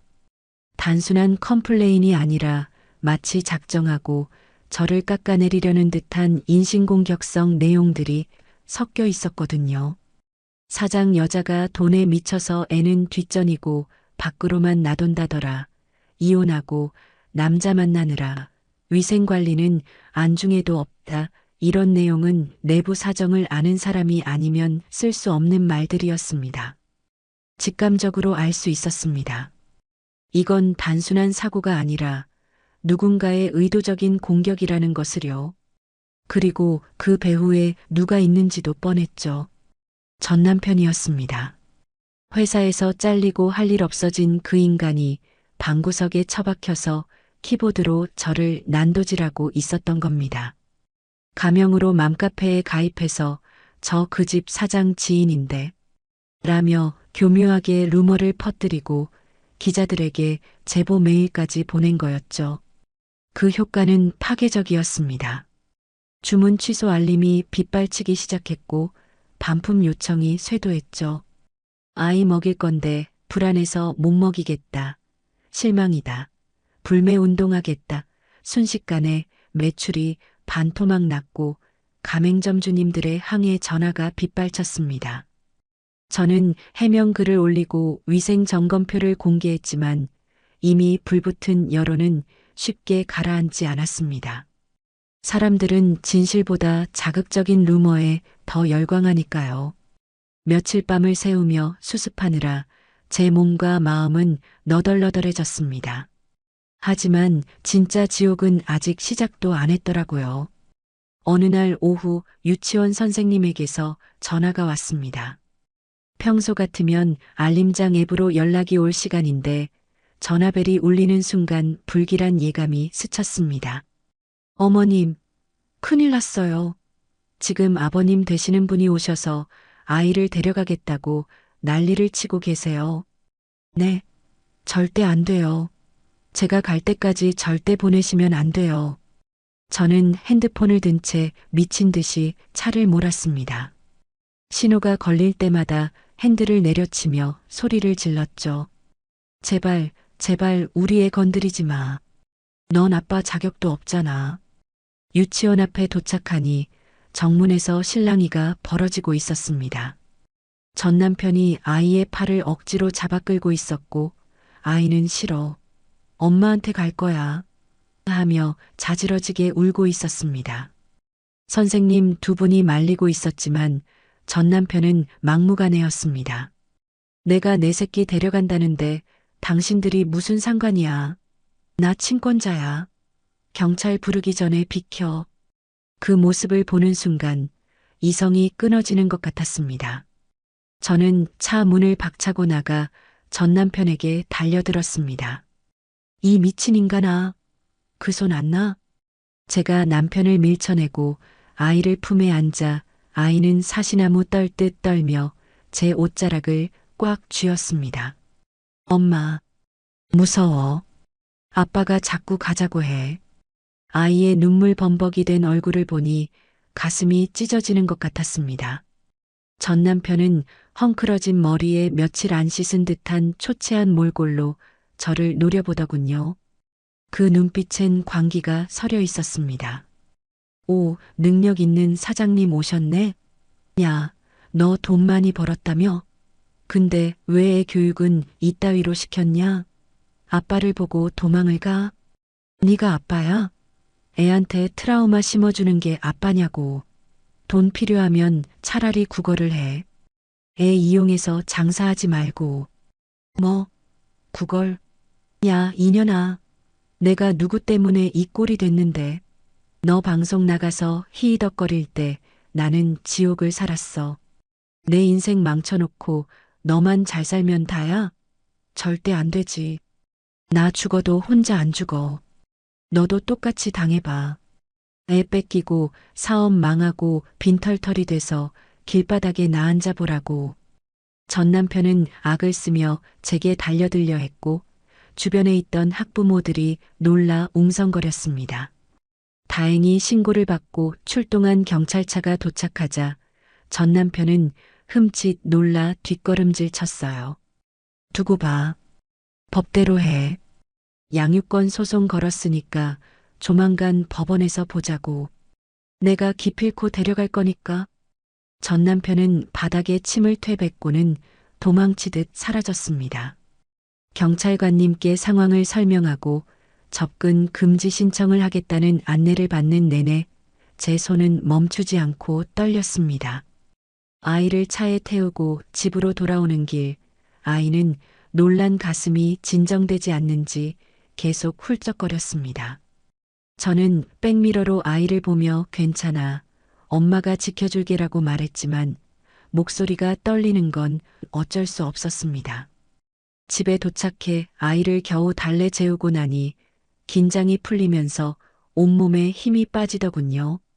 그때 핸드폰이 다시 울렸습니다. 가게 매니저였습니다. 대표님, 죄송해요. 방금 구청에서 연락 왔는데 영업 정지 처분이 내려질 수도 있대요.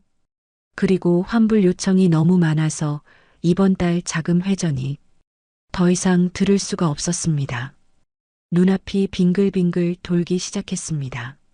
아이를 뺏길 수도 있다는 공포, 그리고 피땀 흘려 일군 내 가게가 하루아침에 무너질 수도 있다는 절망감.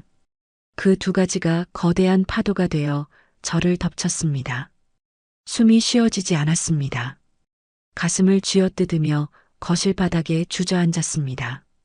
안 되는데. 나 무너지면 안 되는데. 우리 엄마 가게, 우리 직원들, 그리고 내 새끼. 내가 지켜야 하는데. 하지만 몸은 제 의지를 배신했습니다. 식은땀이 비 오듯 쏟아지고 시야가 전멸하듯 깜빡거렸습니다. 마지막으로 본 건 잠에서 깼는지 방문을 열고 나오는 아이의 겁에 질린 얼굴이었어요. 엄마, 엄마 왜 그래? 아이의 비명소리가 웅웅거리며 멀어지더니 이내 세상이 캄캄해졌습니다. 눈을 뜨니 하얀 천장이 보였습니다. 코끝을 찌르는 알코올 냄새와 규칙적으로 울리는 기계음. 머리가 깨질 듯이 아팠고 온몸이 물먹은 솜처럼 무거웠습니다. 여기가 어디지? 가물거리는 의식 속에서 마지막 기억을 더듬어 봤습니다. 유치원 앞에서 전 남편과 신랑이 하던 장면, 겁에 질려 울던 아이, 그리고 집으로 돌아와 걸려온 영업 정지 위기 전화. 순간 덜컥 겁이 났습니다. 내가 쓰러져 있는 동안 가게는? 우리 아이는? 전 남편이 데려간 건 아니겠지?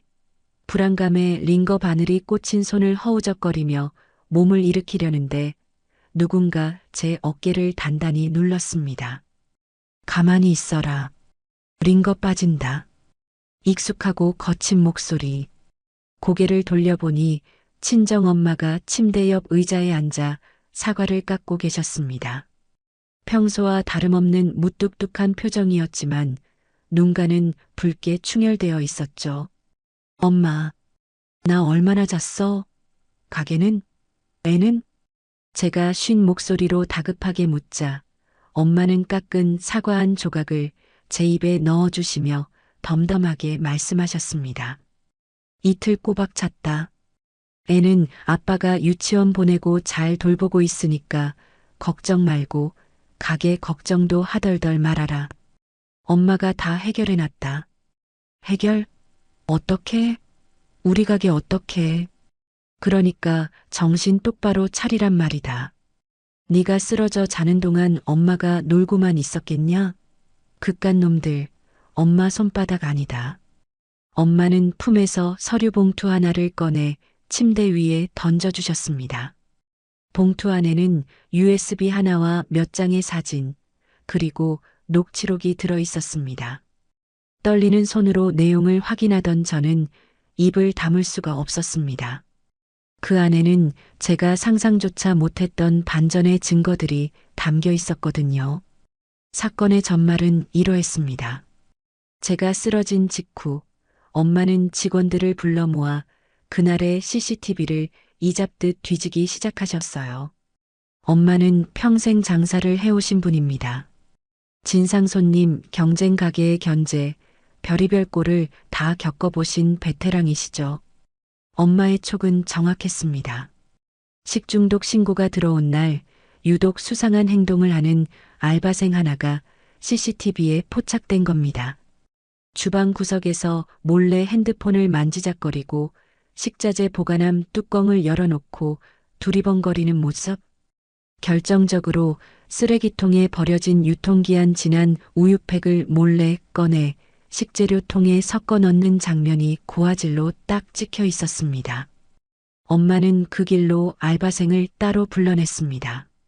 처음에는 실수였다, 모른다며 발뺌하던 알바생도 엄마가 CCTV 영상을 보여주며 경찰서 갈래? 사실대로 말할래? 하고 으름장을 놓자 결국 무릎을 꿇고 실토했습니다. 알고 보니 저희 가게가 너무 잘 나가서 배가 아팠던 경쟁업체 사장님이 알바생을 매수해서 벌인 자작극이었던 겁니다. 식중독 터뜨리면 큰 거 한 장 챙겨주겠다는 말에 꼬여서 유통기한 지난 우유를 섞어 넣었고 그걸 먹은 손님이 아프다고 신고를 한 거였죠. 엄마는 그 자리에서 알바생의 자백을 녹음하고 경쟁업체 사장과의 통화 내역까지 확보하셨습니다. 그리고 바로 경찰서에 증거 자료를 제출하고 업무방해죄로 고소장을 접수하셨죠. 하지만 엄마의 활약은 여기서 끝이 아니었습니다. 인터넷 맘카페에 퍼진 악성 루머들. 애 엄마가 돈에 미쳐서 애를 방치한다. 위생관리 엉망이다라는 글들의 출처를 밝혀내기 위해 엄마는 사설 탐정까지 고용하셨습니다. 돈 아까운 줄 모르고 쓰시는 분이 아닌데 딸을 건드린 놈들은 용서가 안 되셨나 봅니다. IP 추적 결과 그 모든 글이 단 하나의 장소에서 작성되었다는 사실이 밝혀졌습니다. 바로 전 남편이 살고 있는 고시텔 근처 PC방이었습니다. 심지어 전 남편이 맘카페 아이디를 여러 개 만들어서 자문자답하며 여론을 조작한 정황까지 포착되었죠. 가명으로 저 이 집 사장 아는데 라며 쓴 글들이 다 그 인간 짓이었습니다. 와, 진짜 가지가지한다. 이렇게까지 찌질할 수가 있나? 저는 기가 막혀서 헛웃음이 나왔습니다. 전 남편은 제가 무너지는 꼴을 보고 싶어서 뒤에서 키보드로 저를 난도질하고 있었던 겁니다. 엄마는 제 손을 잡으며 단호하게 말씀하셨습니다. 봐주지 마라. 이번엔 하빈이 뭐니 약한 소리 하면 엄마가 너 안 본다. 아주 콩밥을 먹여서 정신을 차리게 해줘야 해. 저는 고개를 끄덕였습니다. 퇴원하자마자 저는 변호사님과 함께 경찰서로 향했습니다. 전 남편을 정보통신망법 위반, 업무방해, 무고죄, 그리고 아동학대 혐의로 고소했습니다. 동시에 접근 금지 가처분 신청도 완벽하게 마무리했고요.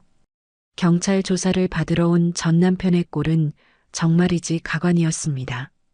며칠 못 씻었는지 떡진 머리에 눈 밑은 퀭하고 옷에서는 퀴퀴한 냄새가 진동했습니다. 저를 보자마자 달려들려다 형사님에게 제지당하고는 억울하다며 고래고래 소리를 지르더군요. 형사님, 홧김에 그런 거라고요. 그리고 내 새끼 내가 보겠다는데 뭐가 문제입니까? 하지만 제가 내민 증거들 앞에서 그는 꿀먹은 벙어리가 되었습니다.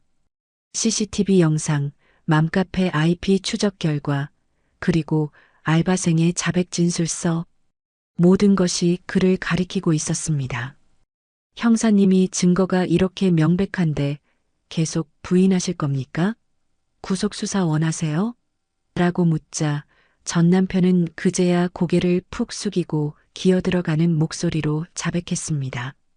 솔직히 배가 아팠어요. 나는 회사 잘리고 빚쟁이한테 쫓겨다니는데 쟤는 방송 나와서 잘 나가는 꼴 보니까 열불이 터져서 그래서 망하게 하고 싶었어요. 애 데려가면 양육비라도 받을 수 있을까 해서 그 말을 듣는데 분노보다는 비참함이 먼저 밀려왔습니다. 고작 저런 이유로 아이에게 상처를 주고 남의 생계를 위협했다니. 저 인간은 아빠 자격은커녕 인간 자격도 없는 쓰레기였습니다. 전 남편은 조사실을 나오면서 제 바짓가랑이를 잡고 매달렸어요. 여보 제발 한 번만 봐줘. 내가 진짜 미쳤었나 봐. 합의 좀 해주라. 나 감옥 가면 인생 진짜 끝이야. 애 아빠 전과자 만들 거야? 저는 차갑게 그의 손을 뿌리치고 내려다보며 말했습니다. 전과자? 그거 당신이 선택한 길이잖아. 그리고 우리의 아빠는 이제 없어. 당신은 그냥 범죄자일 뿐이야. 죗값 톡톡히 치러. 저는 뒤도 돌아보지 않고 경찰서를 나왔습니다. 합의는 절대 없었죠. 결국 전 남편은 모든 혐의가 인정되어 실형을 선고받았습니다. 초범이라 집행유예가 나올 수도 있었지만 죄질이 워낙 나쁘고 반성의 기미가 없다는 점, 그리고 피해자인 제가 강력한 처벌을 원한다는 탄원서를 제출한 덕분에 징역 1년 6개월의 실형이 확정되었습니다. 법정에서 끌려나가며 두고 보자. 고 악을 쓰는 그의 모습을 보며 저는 비로소 긴 악연의 고리를 끊어낼 수 있었습니다. 하지만 저에게는 아직 해결해야 할 숙제가 남아 있었습니다. 무너진 가게 이미지를 회복하는 일이었죠. 저는 엄마가 확보한 경쟁업체의 자작극 증거와 위생 점검 결과를 바탕으로 정면 돌파를 선택했습니다. 기자회견을 열어 모든 진실을 밝혔습니다. 저희는 억울하게 공격당했습니다. 하지만 이것 또한 저희가 더 단단해지는 계기가 될 것입니다. 눈물을 흘리며 호소하는 대신 당당하고 침착하게 팩트를 전달했습니다. 동시에 조리 과정을 24시간 공개하는 투명 주방 시스템을 도입하겠다고 선언했습니다. 누구나 언제든지 우리 가게의 위생 상태를 볼 수 있게 하겠다는 초강수였죠. 반전은 드라마틱했습니다. 진실이 밝혀지자 여론은 순식간에 뒤집혔습니다. 경쟁업체 진짜 악랄하다. 억울하게 당한 사장님 힘내세요. 저런 곳은 돈줄을 내줘야 한다. 동정 여론과 함께 착한 기업, 믿을 수 있는 먹거리라는 이미지가 생겨나면서 주문이 폭주하기 시작했습니다. 위생 논란이 오히려 전화위복이 되어 브랜드 인지도가 수직 상승한 겁니다. 가맹점 문의는 이전보다 2배로 늘었고 밀키트는 생산 라인을 증설해야 할 정도로 불티나게 팔려나갔습니다.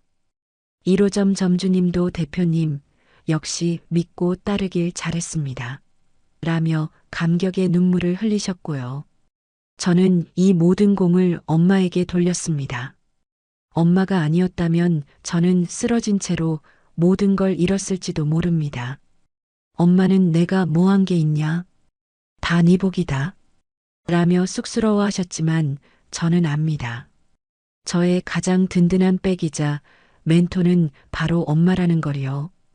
어느 날 가게 마감을 하고 엄마와 단둘이 소주 한 잔을 기울였습니다. 엄마가 제 잔을 채워주시며 말씀하시더군요. 이제 다 끝났다. 똥차도 치웠고 가게도 자리 잡았고 이제 너 하고 싶은 거 다 하고 살아라. 연애도 좀 하고. 에이, 연애는 무슨. 난 그냥 이렇게 돈 벌고 애 키우는 게 좋아. 웃기고 있네. 젊은 애가 벌써부터 늙은이 소리하고 있어. 너 좋다는 사람 줄을 섰다더라. 그 김이사인가 뭔가 하는 양반. 눈빛이 예사롭지 않던데? 엄마의 짓궂은 농담에 얼굴이 확 달아올랐습니다. 사실 최근에 사업 파트너로 만난 김이사님이라는 분이 저에게 호감을 보이고 있었거든요.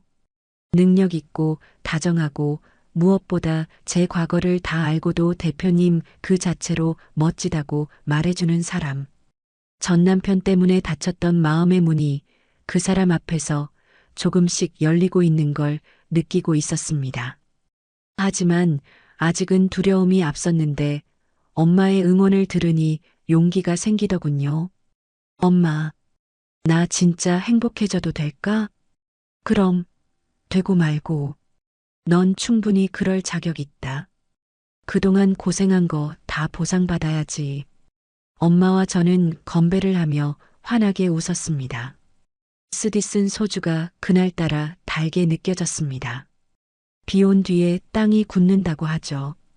저는 엄청난 폭풍우를 겪어냈고 이제는 어떤 바람이 불어도 흔들리지 않는 뿌리 깊은 나무가 되었습니다.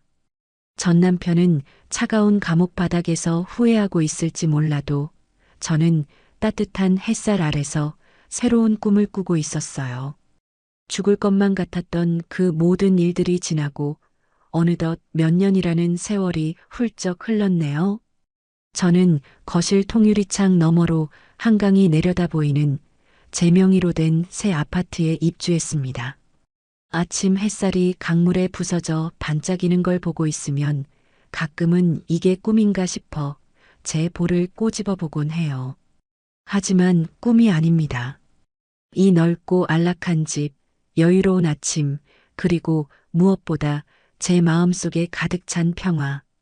이 모든 건 제가 피땀 흘려 지켜낸 제 인생의 성적표이자 훈장 같은 것들이니까요.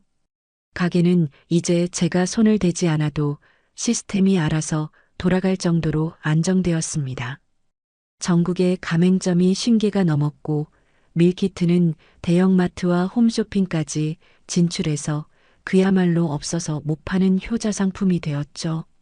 덕분에 평생 고생만 하신 우리 부모님은 경영 일선에서 은퇴하시고 그토록 원하시던 전국 맛집 투어를 다니시며 제2의 신혼을 즐기고 계십니다.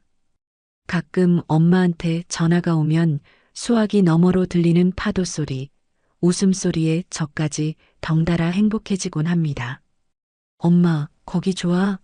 맛있는 거 많이 드시고 푹 쉬다 오세요. 아이고, 좋다마다. 너 덕분에 이 늙은이가 호강한다. 고맙다, 내 딸. 그 말을 들을 때마다 가슴이 뭉클해집니다. 효도가 뭐 별건가요? 부모님 얼굴에 웃음꽃 피게 해드리는 게 최고죠. 그러던 어느 날 우연히, 정말 우연히 그 사람을 다시 마주쳤습니다.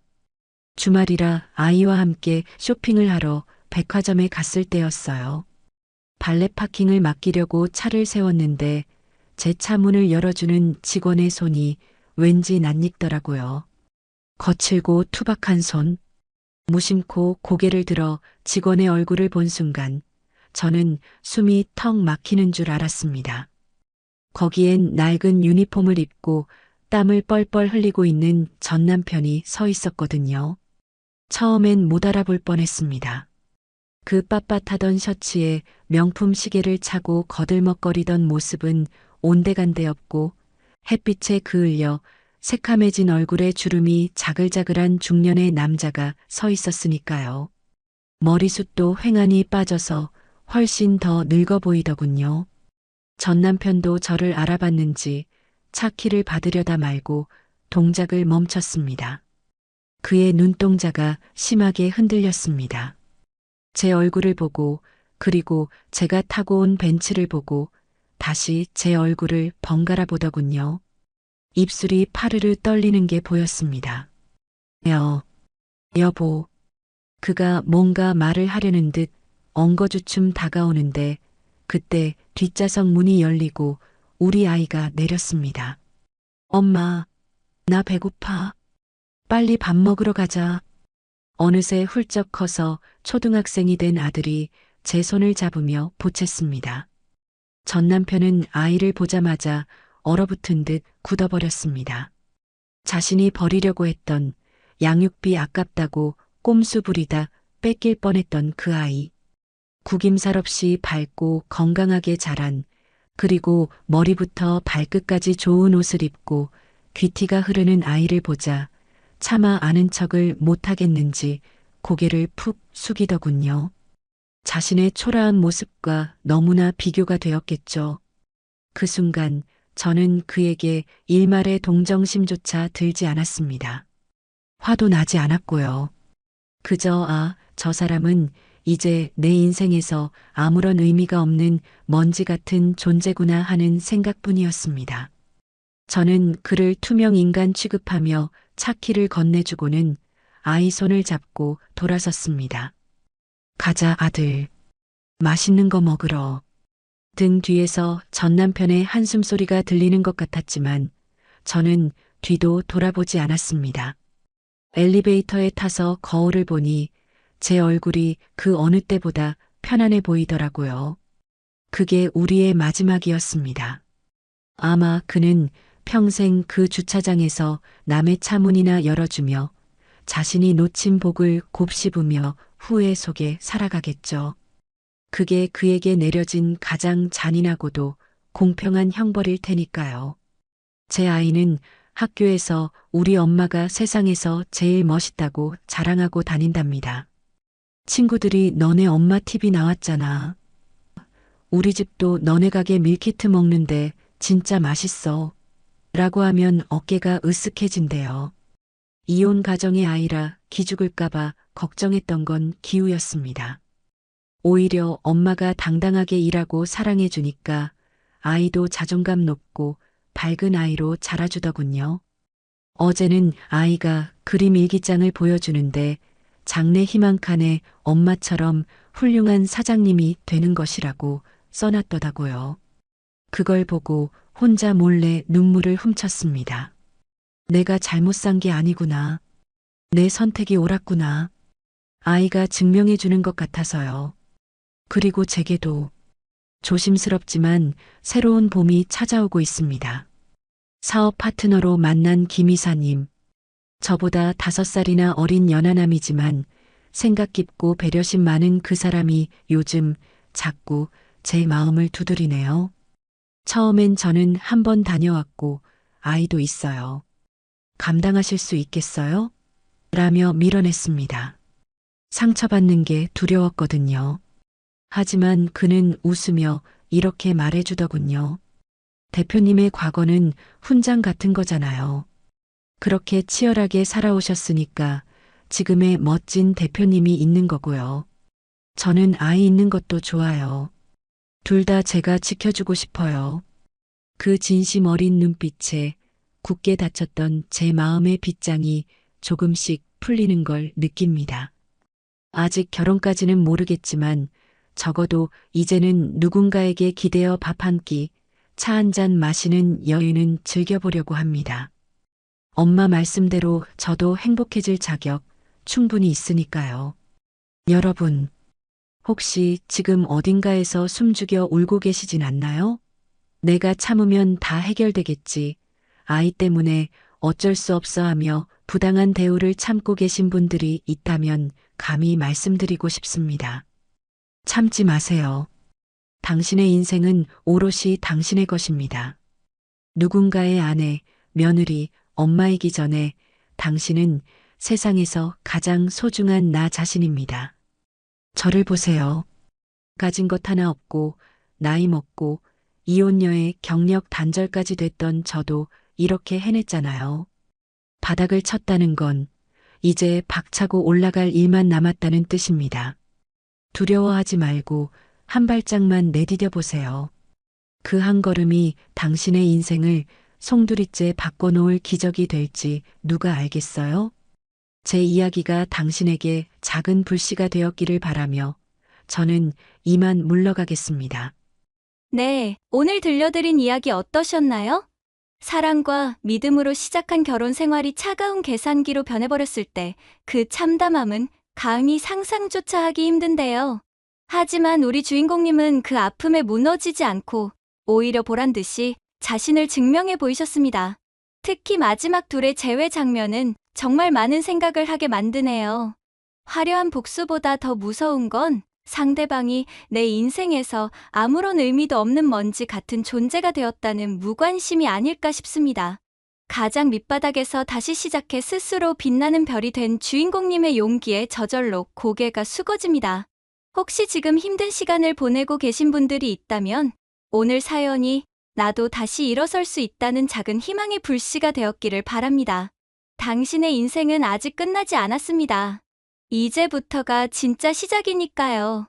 사연자님께 응원의 댓글을 남겨주세요. 오늘도 끝까지 함께 해주셔서 감사합니다.